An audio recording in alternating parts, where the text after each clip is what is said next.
പുനലൂരിലെ കഴിഞ്ഞ ദിവസം പെയ്ത ശക്തമായ മഴയിൽ നെല്ലിപ്പള്ളി പമ്പിലെ സർവീസ് സ്റ്റേഷന് മുകളിലേക്ക് കൂറ്റൻ സംരക്ഷണ ഭിത്തി ഇടിഞ്ഞു വീണുണ്ടായ അപകടമാണിത്. അപകടത്തിൽ ലോറിയുടെ ക്യാബിനിൽ കുടുങ്ങിപ്പോയ സർവീസ് സ്റ്റേഷനിലെ ജീവനക്കാരൻ സിജു തോമസ് ഉടനടി തന്നെ മരണപ്പെടുകയുണ്ടായി. ഇപ്പോൾ ഈ കേട്ടുകൊണ്ടിരിക്കുന്ന ഹോണ് GPS-ൻ്റെ സൗണ്ടാണ്. അതിനടിയിലൊരു സ്കൂൾ ബസ് കിടപ്പുണ്ട്. അത്രമാത്രം കട്ടിയുള്ള മതിലും പിന്നെ ഇതിൻ്റെ മേൽക്കൂരയെല്ലാം കൂടി ഇടിഞ്ഞു വീണപ്പോഴത്തേക്കും അത്രമാത്രം ആഘാതം ഏറ്റിട്ടുണ്ട്.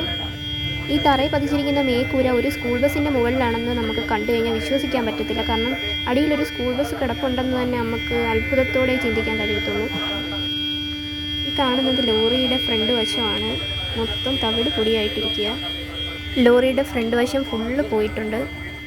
എന്തായാലും വലിയൊരു അപകടം തന്നെയാണ് ഉണ്ടായത്.